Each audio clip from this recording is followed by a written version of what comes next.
اور ایک دوسرے کو ناحق قتل کرنا بھی داخل ہے۔ بہت سے حضرات جو ہے یہ سوچتے ہیں کہ بھائی اولاد ہو جائے گی تو ہم کیسے اس کو کھانا کھلائیں گے۔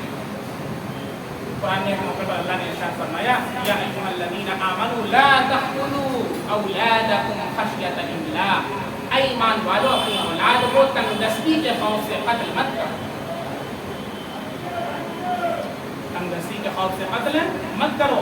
اس لیے یہ مسئلہ ہے کہ اگر بچے حمل کے اندر جان پڑ جاتی ہے، حمل کے اندر جان پڑ جاتی ہے جو 4 مہینے کے اندر ہوتا ہے، 4 مہینے کا اگر حمل ہو گیا ہے تو اس کے اندر جان پڑ جاتی ہے تو بالکل حرام ہے اس کو جو ہے ابورشن کرانا اور اسقاط کرنا۔ وہ بچہ کل قیامت کے دن کھڑا ہوگا اور آپ سے سوال کرے گا اس جرم کی وجہ سے مجھے قتل کیا گیا، بأي ذنب قتل، سوال بأي ذنب قتل۔ لیکن بالکل فیشن بن چکا ہے، دیکھا جاتا ہے کثرت سے، بہت سے ڈاکٹر حضرات بھی پوچھتے رہتے ہیں، کثرت سے عورتیں آتی ہیں اور یہ دوا سنا بڑا مسئلہ ہے۔ تو اس کے لیے عزل کریں آپ، اگر نہیں آپ کو ابھی اولاد رکھنا ہے تو آپ عزل کریں۔ صحابہ فرماتے ہیں کنا نعزل والقرآن ینزل، کنا نعزل والقرآن ینزل، ہم عزل کرتے تھے قرآن نازل ہوتا تھا۔ کیا مطلب؟ منی ہی نہ گرائیں اندر۔ اب اس کے بہت سے طریقے آپ ہم سے زیادہ جانتے ہیں، تو کئی تو ہر چیز کو میں بیٹھ کے تشریح کروں، تو کچھ لوگ ہیں کہ مفتی صاحب مسجد میں بیٹھ کے کر رہے ہیں، تو اسی کا نام دین ہے بھائی، نہیں بتائیں گے تو کیسے کریں گے؟ یہی تو آج کل کا مسئلہ ہے کہ جو بے حیائی بے شرمی ہے اسے ہم دھڑلے سے کر رہے ہیں، اور ویڈیوز دیکھ رہے ہیں، ننگی ننگی تصویریں دیکھ رہے ہیں، جا کر کے زنا نوجوان کر رہے ہیں، ہینڈ پریکٹس کر رہے ہیں، تو مسئلہ بتانا ہے تو اس پر کچھ لوگ کہتے ہیں مفتی صاحب مسجد میں بیٹھ کر کے آپ یہ کر رہے ہیں، اچھا اور آپ جو کر رہے ہیں وہ کیا ہے؟ اللہ کے نبی صلی اللہ علیہ وسلم مسجد میں بیٹھ کر مسائل نہیں بتاتے ہیں۔ اللہ قرآن میں فرماتا ہے ان اللہ لا یستحی ان یضرب مثلا ما بعوضۃ او فما فوقها، اللہ اس بات سے شرم نہیں کرتا ہے کہ وہ حقیقت کوئی مثال بیان کرے، چاہے وہ مچھر ہی کی مثال کیوں نہ، وہ مکھی کی مثال کیوں نہ، کیونکہ مثال کو بیان کرنے سے مقصود مثال نہیں ہوتی ہے بلکہ بات کو سمجھانا مقصود ہوا کرتا ہے، تمثیل سے تفہیم میں تسہیل ہوا کرتی ہے۔ بس انگاری بھائی، اس لیے بہت زیادہ پرسنل مسئلہ ہو تو اللہ سے پوچھ لیا تو اللہ کا صاف ارشاد ہے لا تقتلوا انفسکم، اپنے آپ کو ایک دوسرے کو قتل بھی مت کرو، اللہ کے ہاں جواب دہ ہونا پڑے گا۔ ان اللہ کان بکم رحیم، اور خودکشی مسئلے کا حل نہیں، اس سے پہلے بھی دیکھیے اس کے اوپر میں بتایا ہے، بہت سی بچیاں ہیں، ابھی بہت سی خبریں آ رہی ہیں، چاہے وہ غیروں کی طرف سے کیوں نہ، ابھی واٹس ایپ کے اوپر ابھی 2-3 دن کے اندر دیکھا کہ پورا پریوار، وہ ایک بیوی، شوہر، اس کے 2 چھوٹے چھوٹے بچے، پہلے کولڈ ڈرنک کے اندر زہر دیا اپنے بچوں کو، اس کے بچے مر گئے، اور پھر خود وہ دونوں مانا بھائی آپ کے اوپر پریشر ہے، دباؤ ہے، اس کا حل خودکشی نہیں ہے، آپ خودکشی کر لیں گے، آپ سوسائڈ کر لیں گے، ایسا نہیں ہے۔ اور ایسا کیوں ہوتا ہے؟ جبکہ انسان دین سے بھی دور ہوتا ہے اور صحیح وقت پر صحیح چیز نہیں کر پاتا ہے، کسی وقت کسی ایسا پریشر ہو جاتا ہے تو اس پریشر سے نکلنے کے لیے، ابھی 1 ہفتہ پہلے میں نے بتایا تھا ایک صاحب ہمارے پاس آئے، ماشاءاللہ اللہ نے بہت نوازا ساری چیزیں، لیکن یہ شیطان کی طرف سے یہ خیال آتا ہے، کہتے ہیں ایسا خیال آتا ہے مجھے کہ میں خودکشی کروں۔ صورتحال اللہ نے آپ کو اتنی اچھی صحت دی ہے، اتنا اللہ نے آپ کو مال و دولت سے نوازا ہے، ماشاءاللہ اچھی کمپنی چل رہی ہے، کیا کس چیز کی آپ کو ڈر، کس چیز کا ہو؟ کہنے کہ مجھے بس یہ خیال ہوتا ہے کہ اگر ریٹ پڑ جائے گی تو کیا ہوگا، اگر GST ہو جائے گی تو کیا ہوگا؟ میں نے کہا وہی ہوگا جو منظور ہے خدا ہوگا۔ اور آپ ساری چیزیں لیگلائز کریں، آپ کیوں ایسا کر رہے ہیں کہ آپ خلاف شرع کام کر رہے ہیں؟ وہ تو شریعت کی جائز نہیں ہے، اور جو حکومت کے اعتبار سے کانسٹیٹیوشن کے خلاف ہو اس کو تو اپنا اسلام ہی بنا کرتا ہے، آپ ایسا کام کیوں کرتے ہیں؟ اور پھر سوسائڈ کسی مسئلے کا تو حل ہے نہیں کہ آپ سوسائڈ کر لیں گے، اور یہ سوچنا بھی حرام ہے، یہ سوچنا بھی حرام ہے، سوسائڈ کرنا جیسے حرام ہے ویسے حرام کو سوچنا بھی حرام ہے، جیسے زنا کرنا حرام ہے ایسے زنا کو سوچنا بھی حرام ہے۔ زنا کی پلاننگ کرنا، جہاں تک یہ مسئلہ لکھا ہوا ہے، کوئی آدمی اپنی اہلیہ سے صحبت کر رہا ہے اور اس وقت تصور کر رہا ہے کسی غیر کا، حرام ہے اس کے لیے، تو صحبت کرنا اس کے لیے حرام، سمجھ رہے ہیں نا؟ آنکھ کا بھی زنا ہے نا، ہاتھ کا بھی زنا ہے، ایسے دل حرام چیز کا انٹینشنلی جان بوجھ کر، دیکھیے ایک ہے خیال آیا چلا گیا، اس پر پکڑ نہیں، خیال آیا چلا گیا، لیکن فوکس باقاعدہ پلاننگ کر کے اسی چیز کو سوچنا، کیسے جائیں، کہاں سیٹنگ کریں، کہاں ملاقات کریں، یہ سب شیطان کی طرح الذی یوسوس فی صدور الناس پڑھتے ہیں نا، یہ جو شیطان ہے دلوں کے اندر وساوس ہے، طرح طرح کے وسوسے، الذی یوسوس فی صدور الناس من الجنۃ والناس، یہ شیاطین میں سے بھی ہوتے ہیں اور کچھ لوگوں میں سے بھی ہوتے ہیں، یہ سب سے بڑے شیطان ہوتے ہیں جو لوگ جو صحبت صالح تھوڑا صالح ہونا اور صحبت طالح تھوڑا طالح ہونا۔ آج میں کہتا ہوں اپنی صحبت کے اوپر نگاہ ڈالیں، ایسے افراد بہت سے ایسے نوجوان رہتے ہیں معاشرے کے اندر کہ ان کی صحبت میں پڑھ کر یہاں اپنے آپ کو خراب کر لیتے ہیں۔ کتنے ایسے نوجوان ہیں جو سگریٹ نہیں پیتے تھے لیکن اپنے دوستوں کی سنگت اور صحبت کی وجہ سے پینے لگے۔ ایسے لوگوں کی صحبت ہی اختیار نہ کریں کہ جو کیا ہو بری صحبت اختیار کریں، آپ بالکل ان کی صحبت میں نہ رہیں۔ اللہ قرآن میں فرماتا ہے یا ایھا الذین آمنوا اتقوا اللہ وکونوا مع الصادقین، ایمان والو اللہ سے ڈرو اور سچوں کی صحبت اختیار کرو، جو اللہ سے ڈرنے والے ہیں ان کی صحبت اختیار کرو تو اللہ رب العزت اس کا اثر تمہارے اندر پیدا کریں گے۔ گلاب کے نیچے جو مٹی ہوتی ہے اس کے اندر اللہ خوشبو پیدا کر دیتا ہے صحبت کی وجہ سے، تو اس لیے صحبت کا اثر ضرور پڑتا ہے۔ شیخ سعدی رحمۃ اللہ علیہ نے وسطیٰ کے اندر لکھا ہے کہ ایک کوئی انسان ہے جو عطر فروش کے پاس جا کر کے بیٹھا کرتا ہے، اور ایک وہ ہے جو لوہار اور بھٹی والے کے پاس جا کر کے بیٹھا کرتا ہے۔ جو عطر فروش کے پاس بیٹھتا ہے اگرچہ وہ عطر نہ خریدے لیکن خوشبو تو اسے بہرحال مل جائے گی، اور جو لوہار بھٹی والے کے پاس بیٹھتا ہے اگرچہ وہ نہ جلے لیکن اس کی جو چنگاری ہے وہ اڑ کر کے اس کے پاس آ جائے گی تو کہیں کپڑے کو جلا دے گی اور دھوئیں وغیرہ سے اس کے کپڑے کو بھی تازہ کر دے گی۔ اس لیے اس کا خیال رکھیں، اور یہ ساری جو چیزیں پیدا ہوتی ہیں وہ کبھی کبھی بہت ہی الگ عزلت پسندی جسے بولتے ہیں، بہت زیادہ بالکل علیحدہ رہنے سے بھی ہوتا ہے، انسان بہت سوچنے لگتا ہے، بہت زیادہ ڈپریشن میں چلا جاتا ہے۔ اس لیے نیکوں کی صحبت اختیار کریں، سچوں کی صحبت اختیار کریں، اور اللہ رب العزت سے ہمیشہ دعا کریں اللہم ثبت قدمی علی الصراط، اے اللہ ہمارے قدم کو صراط مستقیم پر موت تک گامزن رکھ۔ یہ بہت اہم دعا ہے۔ ربنا لا تزغ قلوبنا بعد إذ هديتنا وهب لنا من لدنك رحمة إنك أنت الوهاب۔ جو اس کو پڑھتا ہے علامہ احمد شاہ کشمیری رحمۃ اللہ علیہ نے لکھا ہے، جو یہ دعا مانگتا ہے نماز کے اندر، قرآن کی دعا ہے، اللہ ایمان پر اس کا خاتمہ عطا فرمائے۔ کیا دعا ہے؟ ربنا لا تزغ قلوبنا بعد إذ، تیسرے پارے میں سورہ آل عمران کے بالکل شروع کے اندر ہے، آپ پڑھیں گے آدھے صفحے پر، ربنا لا تزغ قلوبنا، اے اللہ ہمارے دل کو کج نہ فرما، ٹیڑھا نہ فرما، لا تزغ قلوبنا بعد إذ هديتنا، بعد اس کے کہ آپ نے ہمیں ہدایت عطا فرمائی۔ اس پر ناز نہ ہو کہ ارے ماشاءاللہ ہم تو نمازی، ہم تو حاجی، کبھی ناز نہیں ہونا چاہیے، ہمیشہ اللہ کے سامنے انکساری، عاجزی، تواضع، من تواضع للہ فقد رفعہ اللہ، جو اللہ کے لیے تواضع اختیار کرتا ہے اللہ اسے بلند کرتا ہے۔ اس لیے اللہ سے یہ دعا کرنا ربنا لا تزغ قلوبنا بعد إذ هديتنا، اے اللہ ہمارے قلوب کو کج نہ فرما بعد اس کے کہ آپ نے ہمیں ہدایت عطا فرمائی ہے، وہب لنا من لدنک رحمہ، ہمیں اپنی جانب سے رحمت عطا فرما، انک انت الوہاب، آپ ہی بہت زیادہ عطا کرنے والے ہیں، آپ کے خزانے میں کسی چیز کی کمی نہیں، ہمیشہ محتاج بن کر نماز کے بعد اللہ کی دعا کریں۔